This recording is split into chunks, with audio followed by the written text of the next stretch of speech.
Okay. Hi. Hello. Welcome. Hello. Welcome to episode 16 of Living Out Loud. I'm going to change this up a little bit. Like we say, the podcast for domestic abuse Okay. survivors, victims, but you know what? It's really just really broadening out to life and being a person and what you're going to tolerate, accept, live Yeah. with, um, evolve from. Yeah. Change. I mean, it's not just, I mean, yes, it is still about that, Hmm. but it's there are just so many things come along with that. Like we talked about, oh my God, my dog is behind me playing with a piece of plastic. Can you hear it? It's loud Yes. as hell. Lulu, stop. So, and now she's playing with blocks. Oh, so it's really this is episode 16. This is again a week with a guest to talk about the issues that really come along with domestic abuse and violence, whether you're in it or whether it's aftermath. Okay, Hmm. because there can be lasting effects, and I'm not just talking emotional or psychological. I'm talking like actually situational. So it's important to look at the whole, really what we got going on here. Totally. So, Katie, how was your week? Hmm. Stop How it. was my week? It's really weird when you just have a holiday in the middle of the week. I love it. You liked it? I don't know, man. It's kind Yeah, of threw me off. Um, it throws you but off, but I mean, I it's a like it. nice little break. Yeah. So yes, it was busy and lots of entertaining, lots of being entertained. We went to parties. We had a party. But there was something that I was trying to remember. Oh shoot, it'll come back to me. It'll Doesn't come matter. back How to was you. your week? Well, I think you know partially how my week was. Um, my week, even though it was difficult, because I was thinking about this, even though it was just like difficult, I like learned from it. Okay. Okay. And like the Dalai Lama says, when you lose, don't lose the lesson. Right. So in my week, I learned, um, I learned who values me and who doesn't as a person. Okay. That's good information to have. Hmm. In crisis, we learn that Hmm. sometimes. Um, I learned like who I matter to, right? Mm. Okay. And to whom I don't. And I learned whom Boy, I that's a matter lot of to. lessons in one week. Holy moly.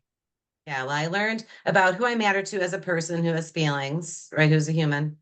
And I learned to whom I'm a toy or a life footnote or a whipping post, right? Mm-hmm. A lot can happen in a week. And, that's part of life. And I also learned that, and I realized this kind of before, but it's coming on hard now, that my previous situation that I was involved in, which was really the cause for me starting this whole thing, um, is something that's never going to end. Mm-hmm. And I don't say that to be discouraging. I don't. Um, it's just the person that I was involved with is fighting a war with no other opponent because Oh, I don't participate.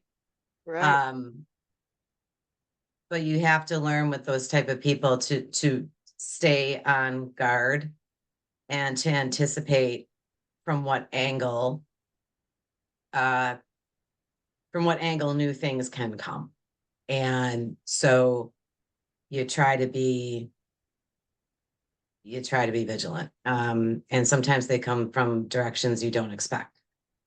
So you and I had spoken, and I texted you on Friday, and I will say this, and I'll be vulnerable to say this. I was in a hole on Friday. Yeah. I mean, like deep. Um, but the farther the fall, the higher the bounce. So it's just things that people have to learn in these situations that were previous situations, but there's fallout and there's residue. And that's another reason that we do this, right? To learn how to cope with what could possibly come your way that you didn't expect. So, I mean, I had some like good moments in my week. I always have good moments. I still had times I laughed. I still had times I smiled. I still had all of that. But I have to, I got to move forward. I mean, like I have survived things and other people have survived things, but, no one's a superhero, right? And everybody can be brought down by something. So that's another reason to like talk about these things because like you can be brought down, you can bottom out, but you can come out of it. And you learn how to come out of it by having like a community like this and people who have had the experiences that they've had. So that's just important to say to people who are still in it, just out of it, maybe years out of it, like me. Um, there's always a way to like cope and come through. And so I just wanted to say that because it applies. But also too, another thing I wanted to address, because this came up when we were talking to Aaron the last time. Oh, and my bruise is from my dog. We talked about it.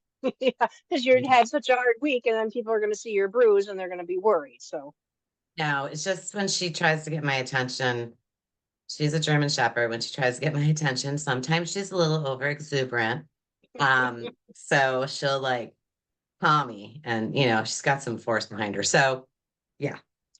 My mom, like I want another doggy ice cream. So what I wanted to say was in relation to when we spoke with Aaron in our last episode, the term red flag came up a lot, right? sure. And I was thinking about this, and we all know the term red flag, right? There's pink flags and beige flags and green flags and tan flags and whatever. But I was thinking about this, and now the thing about red flags is there's no like dictionary of red flags. Okay. Like a red flag to me is not a red flag to somebody else. Right. So when Aaron was saying red flags, it's very subjective, right? Like hmm red flags to me, just from my experience, is one of them is consistent good communication with the pattern and then the pattern gets broken, right? And something's up. Like that to me is a red flag. Controlling behavior to me is a red flag. Now to somebody else, they may like controlling behavior, right? I mean, that is an odd thing to say for me to think about that. But some people, That's how they controlling feel safe. behavior, yeah, it's Yeah. not a red flag to them because they might like to be controlled. There is a universal kind of, when you talk to a lot of people and listen to a lot of people's red flags, there actually is a commonality. And the general commonality is, um, your instinct says this doesn't feel right. Whatever that is, something inside you goes, Mm. and that's the red flag. That's the red flag. And like it's funny because you can really take it. I mean, to some people, cheating's a red flag. Some people it's not. They stay, Yeah. right? There's no rule. There's really no Mhm. guideline. And so red flags are subjective. So I wanted to make it clear that we weren't coming on here and saying these are the red flags, right? If this happens in your Right. relationship, We're get not out. the we're not That's we're not the red flag dictionary, we're so not to the speak. red flag But brigade, if something right? inside you is telling you this doesn't feel right, you know, And it's not. run it by somebody you trust, because you're probably not wrong. Like, how can you be wrong about what doesn't work for your life Mm-hmm. or for you? Or if Yeah. you feel you're being disrespected, dishonored, abused. Mm-hmm. So I wanted to say that about red flags because like Erin has her red flags and she mentioned Mm-hmm. them several times. Mm-hmm. Those are specific to her. Yep. And everyone's red flags are, I mean, obviously there's some, you would think there's some non-negotiable ones, right? Like physical abuse or, you know, drug abuse or, but that's not Right. necessarily true with everybody. It's not. So it really comes down, like if there's something that's a red flag to you and it seems like the silliest little thing to somebody else, that doesn't matter. If Right. it's your red flag, it's your red flag. It's yours.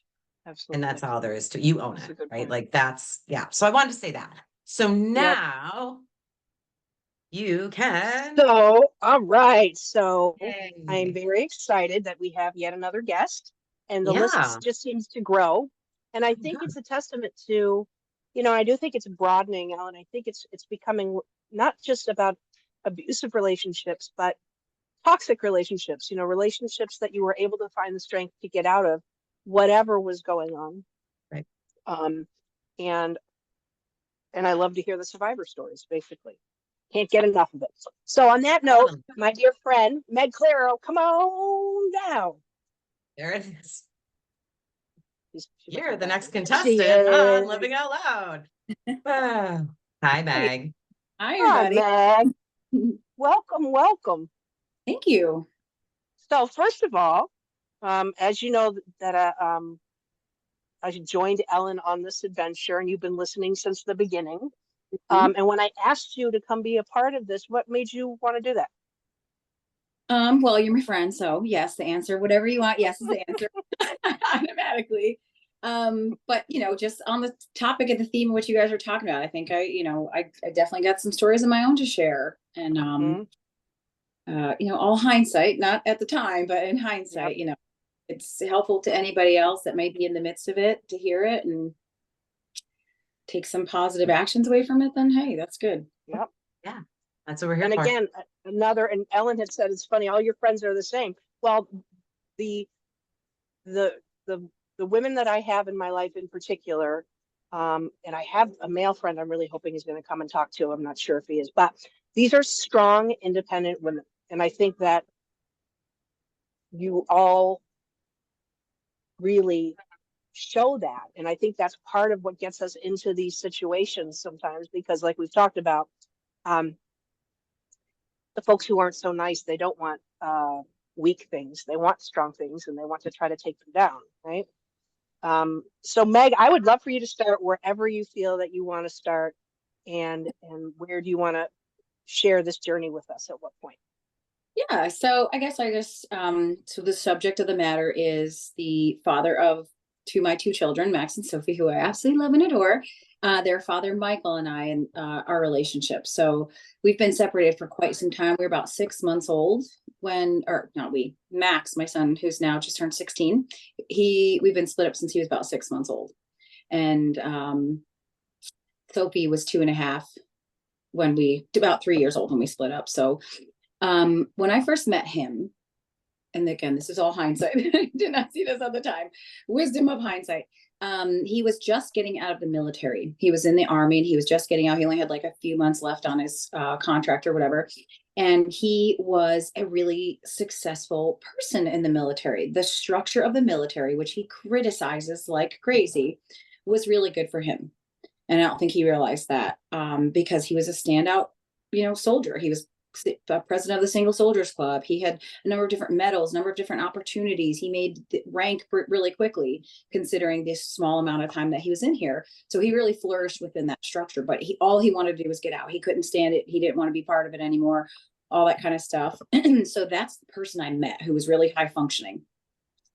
Given when those guardrails came off, things went downhill after that. Yeah. So he wanted to go back to school and use his, the benefits that he had earned, which was fine. But then it was, grow his beard out, all that kind of stuff, But then it started with he started smoking weed all the time and things like that. And where it became to a point where it was really habitual. And then a lot of the behavior just went off the rails too, which again, I didn't see any of those before. At this point now we're already involved and we've got kids and so on. So that was just something that, again, hindsight, I was like, wow, the structure you criticize really, really helped you to be a better person. So, and I think he probably had some emotional, I can't formally diagnose anybody, but I know. I think he has got some problems that could be diagnosable. And then so you couple that with, I get too, as a man, it's stressful. You have a family now, and you're doing all that kind of, trying to support your family and stuff. So that was difficult for him as well. I can imagine the pressure of that, but the smoking became every single day. Like he had to have it to cope. At the time it was not legal. When he was doing it, we had kids to raise, and I felt I was taking on a lot of that burden. Mhm. Not a burden. I don't mean to say that like they're a burden, but we know what you mean. We know. Yeah. Yeah, no. Yeah, got it. you don't have to. Mhm. You don't have to say. I just didn't Yes. have a super involved partner that help in the right ways that wanted to, whether it was, picking up around the house and doing those types of chores. When it came to job opportunities, he was working in a job that was really easy and he liked it. He didn't want to seek for a promotion because he just liked doing the job he did. And I couldn't, I couldn't understand, like, what is going on? This is for our family. You're more than capable of getting this job. This means more money, for the family, things like that. So just sort of see a number of really bad decision making happen. And of course that was really difficult. It's difficult to get along with people in general, but in a relationship, so we just had a lot of clashing behavior. And he didn't understand at all, or care to understand, it seemed to me, why I had some of the opinions and thoughts that I had.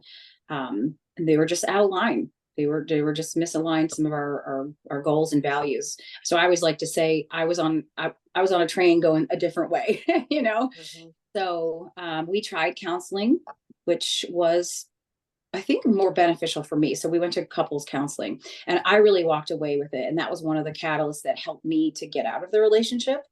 The advice that I had gotten from the doctor there. So that kind of backfired for him because, I got more out of it and I got the strength to get out of the relationship. So once I made that determination, I didn't want to be a single mom. Of course, that was a big, scary thing, right? But never doubted that I could do it. Yeah. I said, I don't want to be a single mom, but I will do it. Like, I will do it and I will do it well. And so once I made that decision, I call it my mourning period. It was like a 6-month period of like what I would refer to as like the death of the family structure, right? Yeah. That was really rough 6 months. But when I was done with that, I felt that I had fully processed a lot of all of that grief. And I was ready to move on to something else and raise my children in an environment that was going to be healthy for them in all means of healthy, emotionally healthy, stable. I didn't want to continue to role model bad behaviors with a partner, any of that kind of stuff. So, Right. yeah. What happened? Yeah. Can I So- ask a question? Oh yeah, go ahead. I have to ask permission.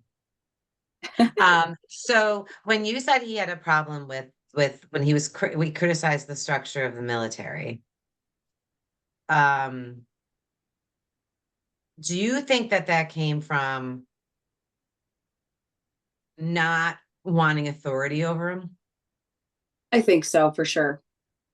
which also kind of, Katie, is Yeah. one of the tenements of DSM, narcissistic behavior, like that, Absolutely. right? Yep. Don't So I'm tell me what to surprised. do. Yeah, I'm Yeah. surprised he went into the military knowing what the structure would be. But then you also said he excelled in the military, which Well, here's the thing. which Those personalities, often you'll find them in those types of structural environments because talked about they this. need it. They do need it because they Mm. won't let anybody give it to them, but they need it. Everybody needs structure.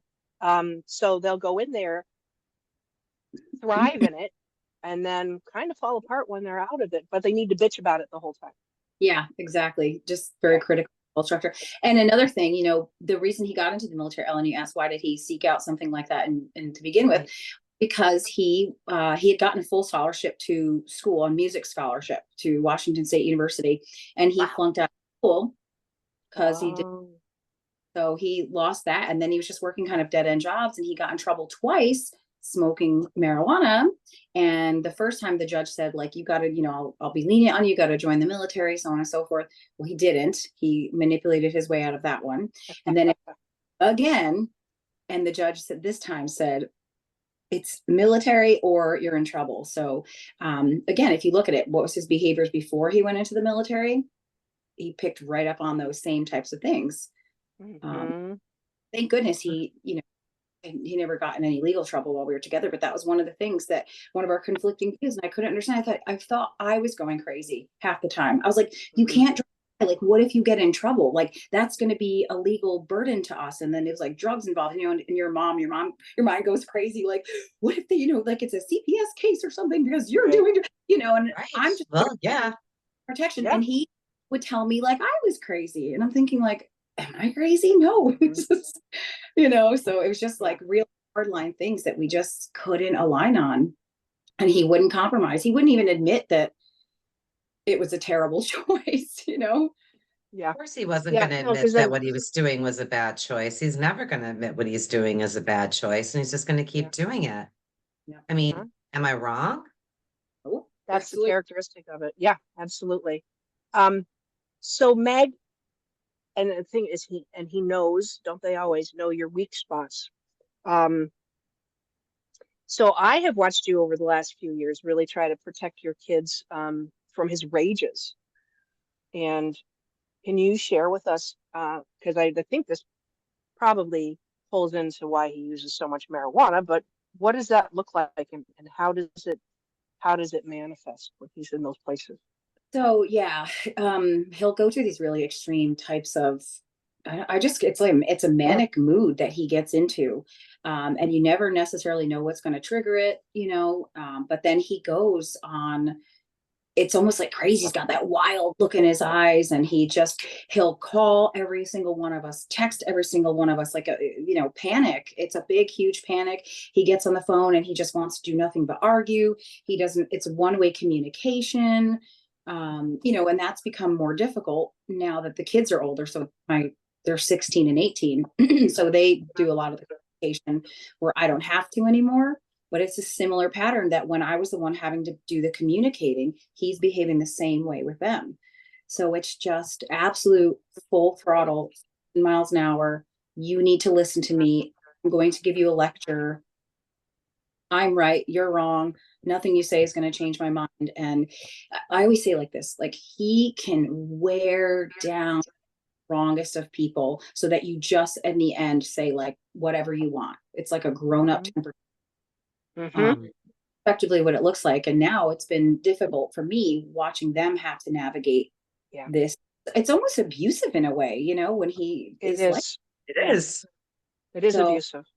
I yeah, thought that weed was supposed to mellow you out. Is he smoking the wrong kind? I mean, Yeah, like, no, can't you go to one of the dispensaries and say, I want the shit that mellows me out? yeah. I Well, mean, this is not what, to make light of it, but what the hell? I mean, it's yeah, ramping him up. seriously. Well, this is where I say, like, and I'm not capable to diagnose anybody, but this is where I think the chemical imbalance issues come in. Like, if I had to guess, I think probably bipolar with a number of other things going on there. But because Manic like I said, depressive, manic mood, depressive, maybe. Like right? hmm manic episodes when he's yep, texting and calling, and Yeah. hmm Well, yeah, but why? hypermania isn't another one. Hypermania, Well, hyper. so manic depressive is bipolar disorder. Okay. And there's two kinds. There's bipolar 1, there's bipolar 2. And bipolar 2 is a little less intense. Um, Bipolar 1, you can have episodes, very long episodes of mania, um, which is exactly like Meg is describing, and it can Yeah. also very, very aggressive. It can be very euphoric, but it's very intense. It's very wild-eyed, like you said, all of that, um, and then after that, there's usually a big, huge crash. Yeah. Yeah. And it's Does true he when ever you're. give the I'm sorry's? Does he ever like Are after? you kidding? I don't think I've ever heard I that didn't once. realize it was comedy hour. No, I thought maybe if he went like if he came down and then was Nope. like, oh my gosh, I called my kids and screamed at him and like now I gotta backtrack and backpedal and fix it. Zero, No. zero response for the behavior. It'll be like you made me do that. It's because you did that yeah, it's unbelievable. Yeah.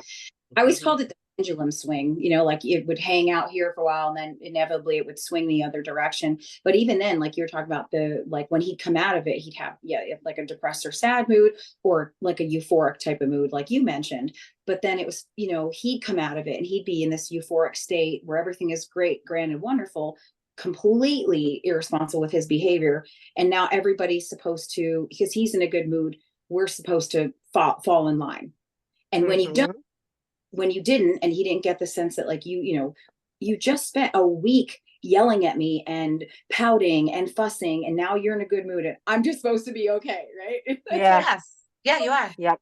yeah, You're and then supposed to, if he's in a bad mood, everyone's going to feel it. If he's in a good mood, everyone's going to feel it. Mhm. And you're supposed to just be like, oh, okay, now he's in a good mood. Great, awesome, wonderful.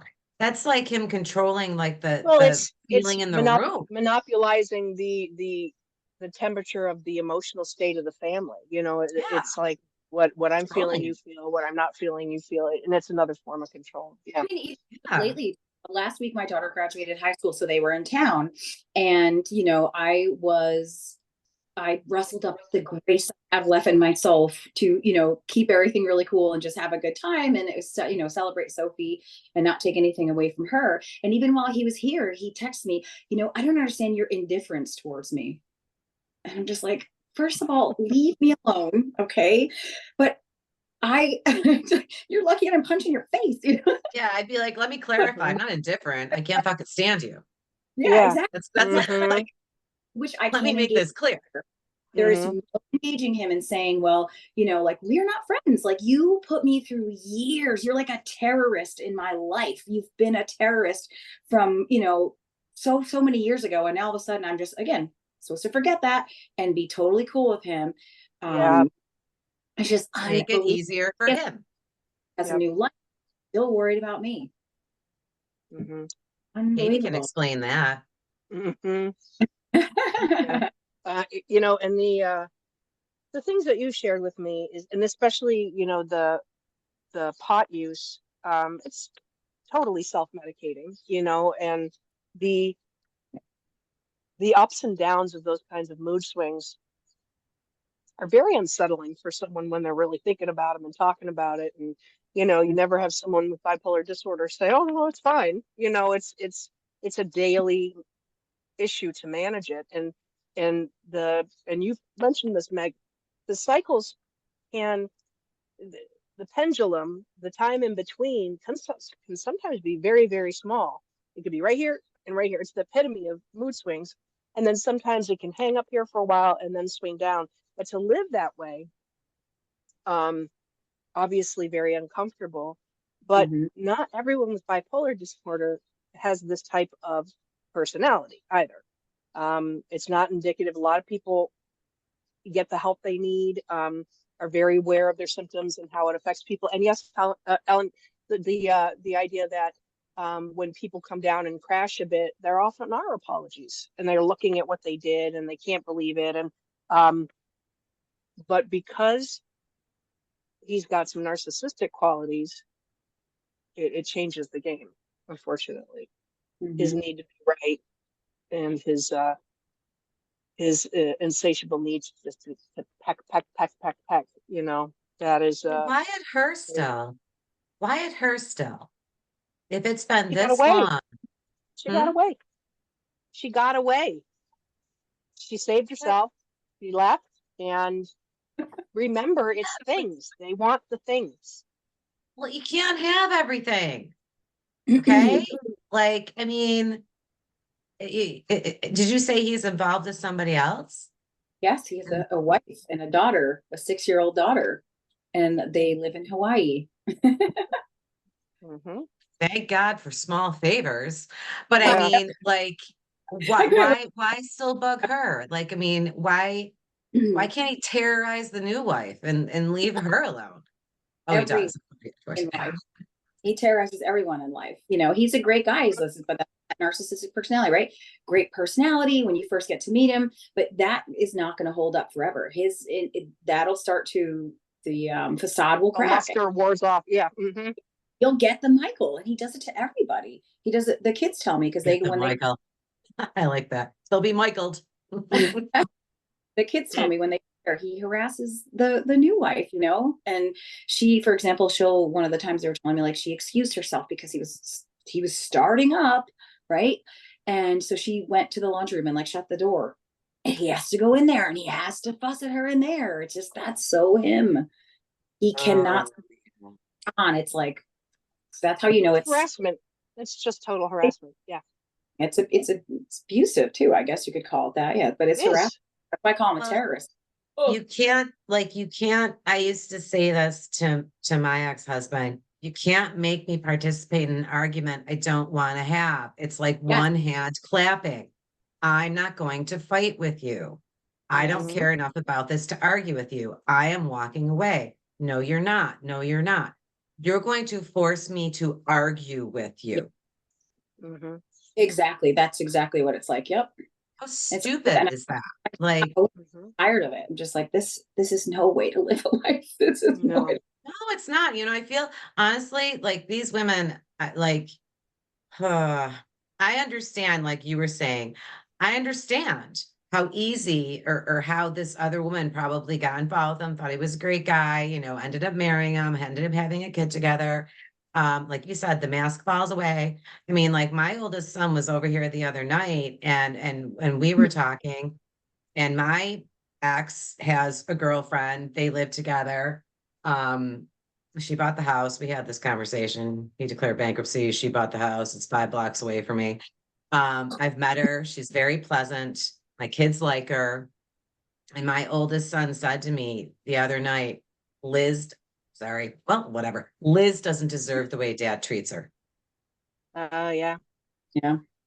And that's my Well, son talking about someone who's not his mom, talking Yeah. about his dad's girlfriend. She doesn't Yep. deserve that. And Mhm. I said to my son Peter, I said, nobody does. Mhm. Nobody Yeah. does. Yeah. Same Yeah. thing. She got Yeah. the charming, right? She got the charming dude. She got the, how he can be in the beginning, well put together. Listen, my ex-husband's well put together. A lot of people have told me he's so handsome. Yeah, fucking live with him. Not handsome after that. And, but same behavior, same Yeah. behavior. And I was like, nobody has to tell me what's happening in that house right now. I know exactly what's happening in that house right now. Doesn't change. Doesn't change. No, it doesn't. He's probably Yeah. a little bit better with her because he needs her. Mm. Mm. He needs her. She has resources, shall we say. Well, I Mhm. think So people's new wife, she same things. She's a doctor. She's get this. God has a sense of humor. She's a fucking psychiatrist. script. Are you serious?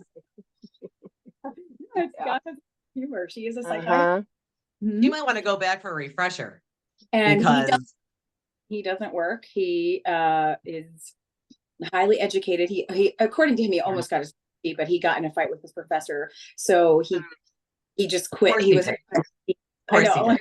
Oh, and one more. See, so I said it always comes out. But he relies on her for the resources since he doesn't work. I mean, he has a little landscaping business, but he still treats her that way.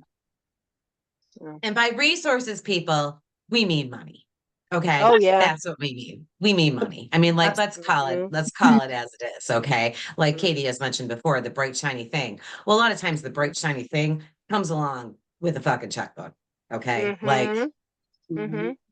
Mhm. I hate to sound shitty, but it's true. No, but it's true. And I mean, at the same time, I always say this. I'm like, well, if she's willing to tolerate that, and that's their business, right? Like, you can't blame She's her. got different red flags. Yeah. Like she's yeah. got different red flags. Mhm. So yeah. Yeah. And the thing is, as they get, I think one of the saddest things to see is those types of personalities who haven't, sucked someone in. Watch them try to go suck someone in when they're, you know, 55 or 60, and they're still Fat thinking and they gotta, bald and can't perform anymore. Yeah. yeah, exactly. And so Sorry. True. yeah, yeah. And then the only time they can rope someone in is they have to get someone a lot younger because the women at that point are wise to the game.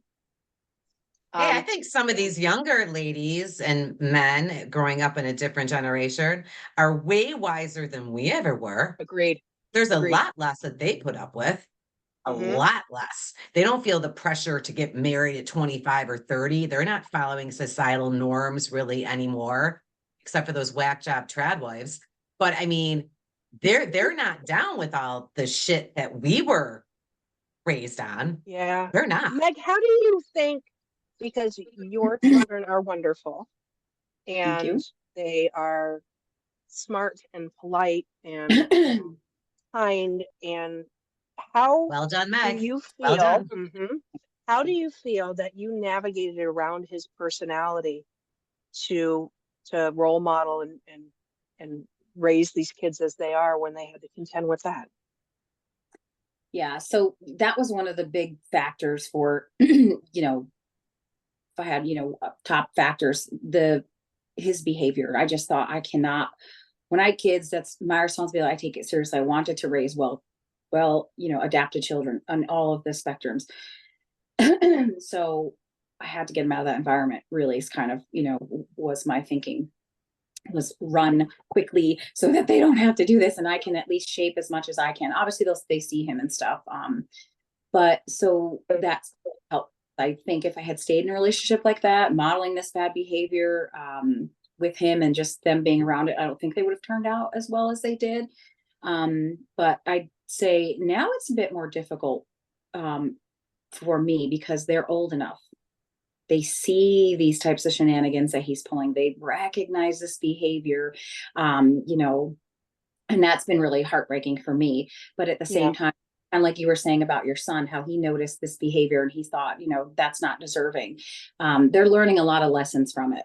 It's not the lessons I would have liked them to learn, but they're learning some about that. And, Hard. it is hard, and they talked to me quite a bit. We discussed. So, for example, when they were in Hawaii over at spring break in April, and he's having a really difficult time with Max. So he didn't have a father figure growing up, really, and Right. has this whole thing with Max now. He feels like he has to peacock against him. I don't know. Like there's some things going on. It's in his masculinity is being offended or something. So he's really tough with Max and he doesn't speak nicely to Max and he's like yelling at him in public in the park. And it's crazy, it's embarrassing the way he behaves. And then one day he took them to the beach and he like trauma dumped on them. And I'm like, I don't even like that word, but he took them to the beach and he was like crying. There's the pendulum swing to the other side. How he's such a victim in life and I take all his money from the job he don't have. Like, You said half a zero is zero. Always. Yeah. That he's a broke loser because of me. And, they're just not seeing through it. They're like, why don't you get a job? And they're, you're capable to get a job. And no, I have to take care of the kid. She gets out of school at 2 and so on and so forth. They're like, Mom took care of us by herself all the time and she worked, that's just an excuse. You don't have to blame Mom and act like a victim. And even Sophie said, like, you need to go get some help, Dad. He's like, I've been to get help. And his wife sent him to a number of places. I've been to a number of places and all they want to do is they just want to help me solve my problems. And all I'm looking for is reassurance. I just want to be validated. Want to help fixing my problems. And they were like, okay. Oh, So wow. he's resenting these people for trying to help him And solve his I'm like, well, problems. great self-awareness at least, but they're just not falling for it. And it's just embarrassing. And I know it's difficult for them. No one wants to see their Oh, dad yes. in their life, talking like that and acting like a victim. But while it has, No, it's to hard. deal with, they're learning. It's hard, like you it's not a downside necessarily, okay? But what it is, it's just life, okay? And when your kids are getting older, like my 2 older ones are 21 and 19, and they are seeing behavior. Well, they've seen it obviously for a number of years, but now they're recognizing it for what it is, and they're questioning why their father acts like this. And they do say things to me. And, like I said, my oldest was like, Mom, he's like, Liz doesn't deserve that. And Peter said, he goes, even our friends have said when they've been over there, why is he screaming at her? Why is he yelling at her? And I just say, Guys, I don't know what to tell you. Yeah. You And you know, know, I think too, after all these years of like the just pain and torture that he put me through, I have no, like, I'm not validated by the fact that they now see that kind of stuff. Like it I pains, know. you know, I know. it pains me I that don't want them to see it. You yeah. never, you wanted that protect them from it. You never wanted to do, see, I told you so, there it is. You never No, needed to be, you never needed to be validated that, look, I did the right thing for you. You were never looking for that. The yeah, last thing you want to do, you would rather that their children see, even if it's not the correct version, a kind, gentle version of their father, rather than you'd want to be right. I mean, that's just not who you are. no. Yeah. So yeah, that's been that's been something. But like I said, they're You getting know, less. as But you I get want to say, but older, I also want to say this too, Katie. Like you said, like we never wanted to hear them say, you were right, and I say I told you so, or whatever. Must remember, and I have to remind myself of this all the time. I'm not responsible for how someone else acts or what they say. They are responsible for it. So if their father is conducting himself in that way in front of them, his girlfriend, her children, my kids' friends, those are choices he is Mhm. making. No one's making him speak like that, act like that, rant, rave, whatever the case may be. Choice. Just yep, like it is your husband's choice to take them to a beach and dump on them and say, I'm a victim and try to swing a narrative, right? That can be Mhm. easily disproven. hmm That's all choice. You, hmm we aren't driving this. I'm nope. not driving that bus. I'm not even close to the bus stop for that bus. Okay. He is driving that bus. And any damage that is coming out of it to my kids or any damage that's coming out of it to your kids, that's at their feet. Yeah. That's at their feet. Yeah. And the 100%. thing is they, yeah, go ahead, Meg. Zero responsibility for their actions. Yeah. Always. Yeah. That goes without saying. And then, Always. eventually what happens is they push their children away. It's what happens. I mean, and they still won't take accountability that it's them. They'll still try to blame the ex or whatever. But ultimately, the result is your children won't want to be around you. Um, and I see that happen more often than not, especially when there's a separation and maybe the dysfunctional party is, throwing money and presents at the kids or something, trying to be, taking them on vacations and lavish things or whatever. Um, it never really seems to matter. It all comes out in the wash. It's the behavior that the children gravitate toward, um, the safe place, the consistent place, the thing they know, um, not all the bells and whistles that phases out, you know. Yeah, it's Yeah. And tough. during that this last week, because of course he was difficult while I was here with them. Mhm. And I thought the same thing, Katie. Like at one point, are they just going to be tired of it like I was and just say, like, this is not worth it? I don't want to be part of that. And then if that would force him to take a meaningful look at his life and change himself out of motivation for rebuilding that relationship. Yeah. I had this one client, and here's a good example of someone, military, a lot of anger issues. Basically, his anger based in fear, which a lot of it normally is. Right. Um, and mother and daughter came to me because the daughter's anxiety had gotten so bad, you could physically see it in her body. And her mother had caught her self-harming and brought her to me.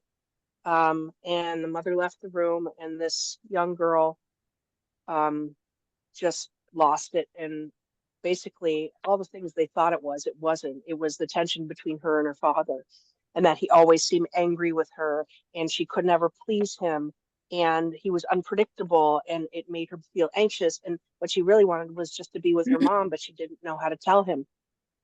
um, so as a therapist, one of the things when you have something causing that much anxiety, whether it's a parent or a watering can, you've got to remove the thing. you know, you've got to, before you can heal you know, what's going on, you got to get separated. So I said, brought her mom in anyway. So let's not go to your dad's for a little bit, and then let's get this together and see what's happening. Anyway, this guy calls me furious with me, you know, that I said she shouldn't, and I calmed him down. And I said, this is just protocol. It's just a break so she can get, I mean, she's self-harming, and she's stating that it's the pressure between the two of you that's that. So this guy's all over the place, right? I got him to calm down, and I said, would you meet with me and her if she's comfortable with that? So long story short, this guy presented, and he walked in with a chip on his shoulder too. I could see it. But given the opportunity where he had the chance to openly talk about how he was truly feeling, and he did it, there was this amazing healing that happened between the two of them in that moment. But it was because I put it right out there. Come on, don't bark. I put it right out there, and I said, because my son just let the dog out. And I said to him, I suspect the reason that you're yelling at your daughter and you're so angry is because she's really, really struggling and you can't do anything to help. So you're projecting your fear onto her as anger. And then the crying, and he just let himself have the fear, instead of where I've run into other personalities like that. They just want to go on the attack. But because he became vulnerable and she saw him, and she realized this is happening because he's scared, it changed the whole dynamic. And I saw them a couple more times, and the whole relationship was different. Oh, because he took accountability for the way he was behaving and was vulnerable enough to say, I'm terrified. And so there are people out there that will do it, but you start mixing in, you know, this narcissistic piece, which again, and I mean the diagnostic narcissist, diagnosed narcissist, it's so damaging because they just won't take that step, because so much healing could happen if they would. And as much as I can't stand him, I still will pray for that someday that he'll come around. Not my responsibility, like you said, Alan, for his behavior, but ultimately for the kids. Yeah. I wish that, you know, it's hard. I wish that too, like I said in a previous episode, I think way back, that not the point in my life where I can drum up any empathy for my ex-husband. I have empathy for his girlfriend, and I have empathy for her kids who are in a situation where he's in the house, and I don't know how they feel about him. Maybe he was fantastic in the beginning, and now they're seeing him treat their mom like that, and they're like, empathy for my kids. My two older ones, in complete disclosure, are way better adjusted than my youngest to this situation. But yeah, I would love to think that my ex at some point would be like, what have I done? You know, like my words, my actions, like, or why am I like this?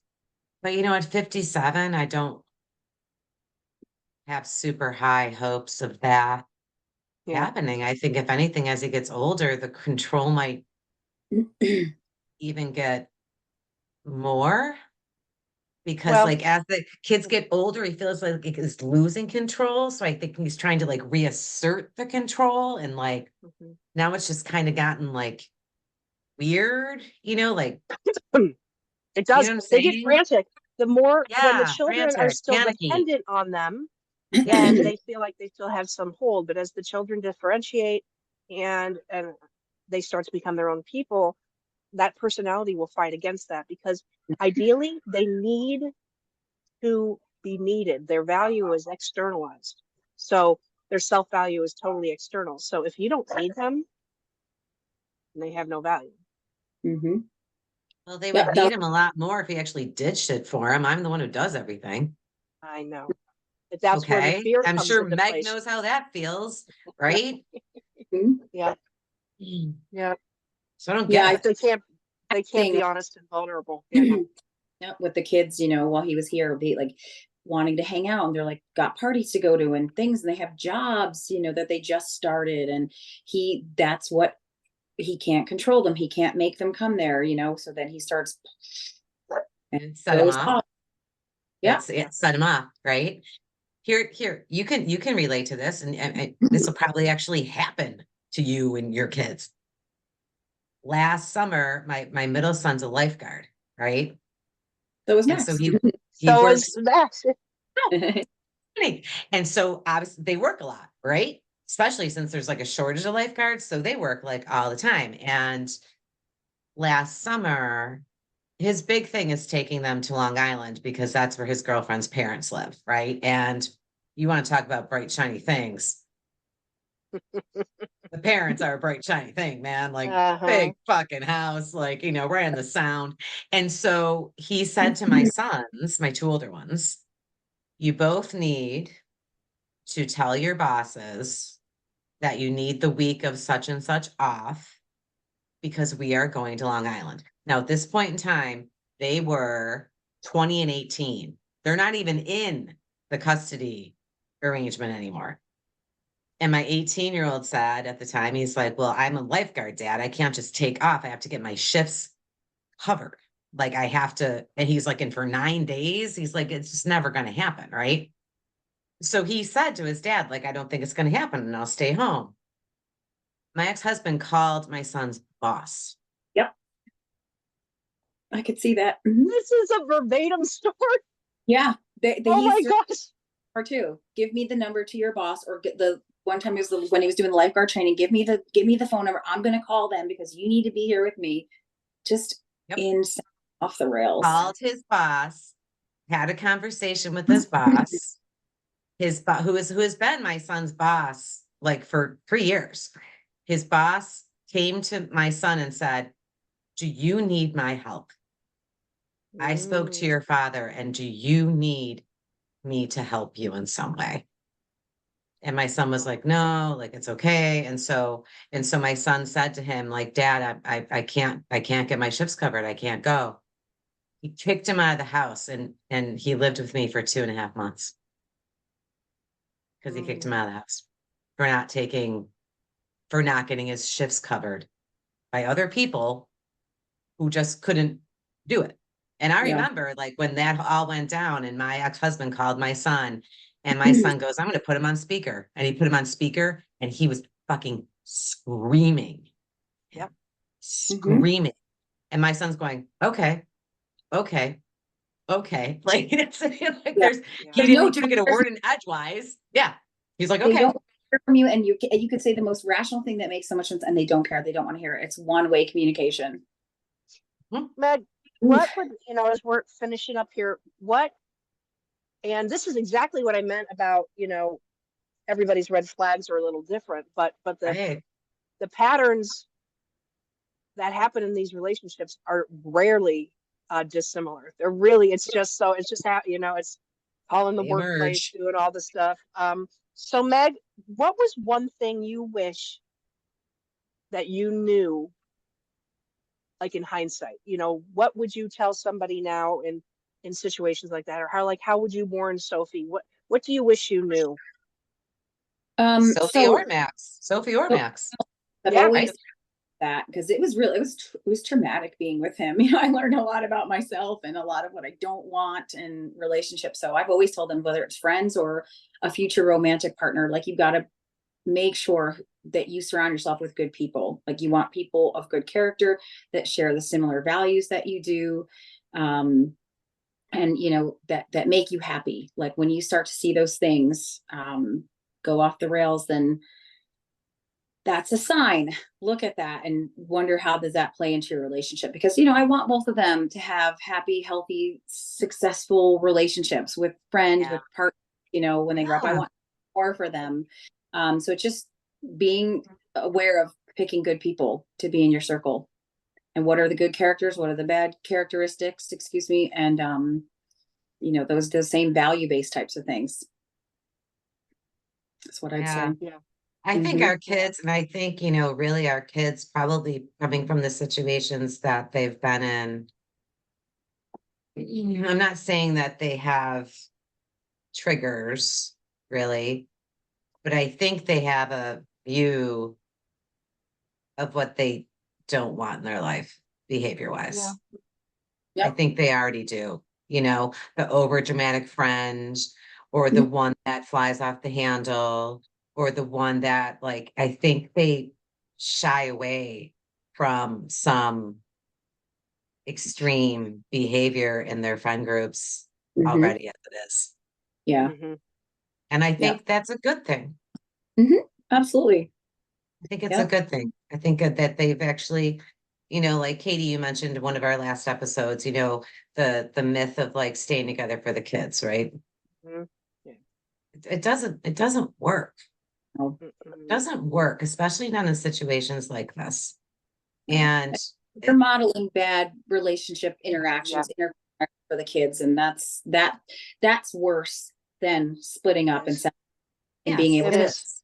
Yeah. Yeah. It is. And I've said it before and I'll say it again. I'm pro divorce.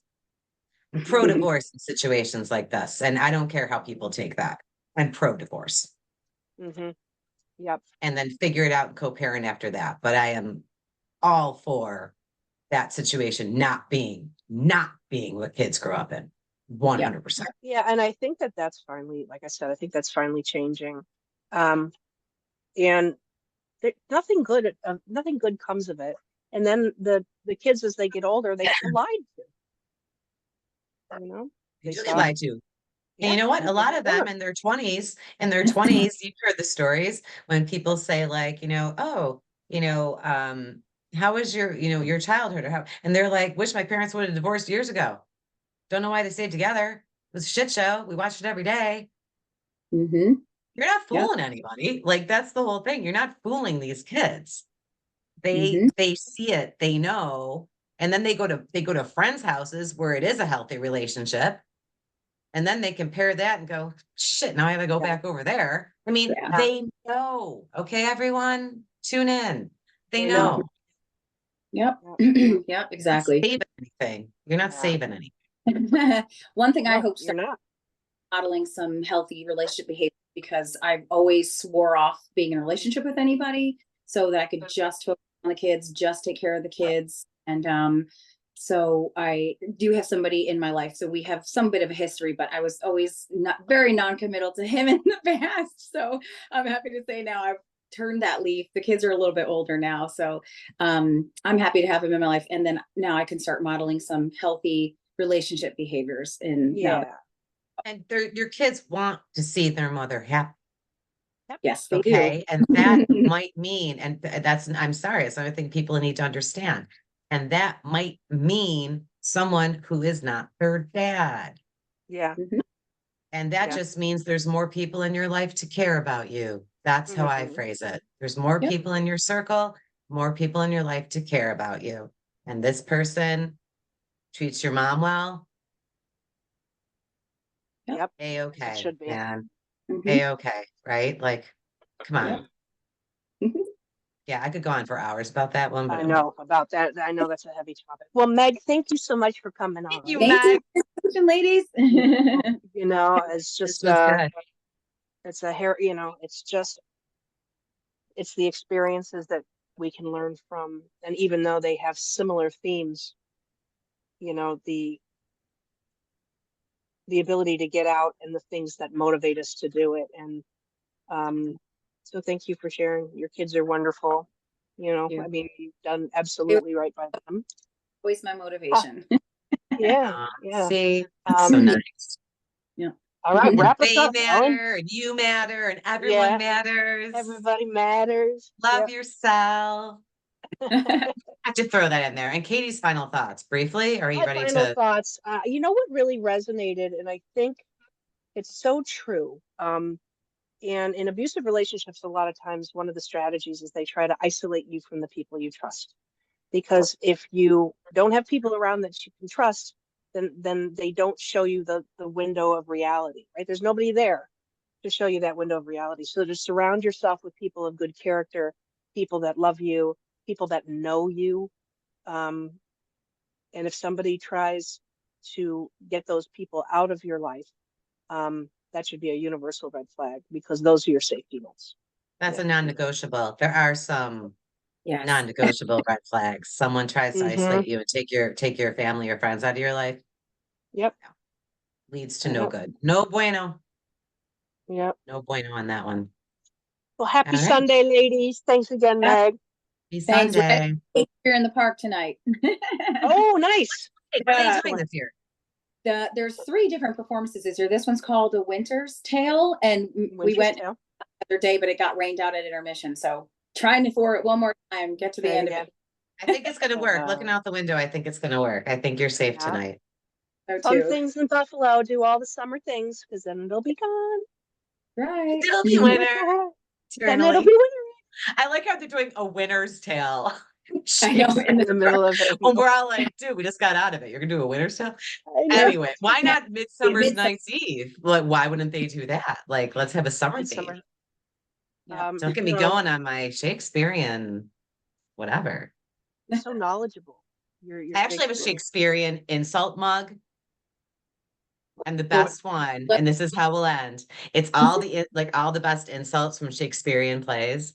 And one of the best one is, I desire that we become better strangers. I think that's a great ending because that's what I desire with their Yeah. Well, There it is. well All said. right. Okay. Bye, Enjoy the rest guys. of your Sunday. Thanks. Yeah. All Bye, right. ladies. Bye, everyone. Bye.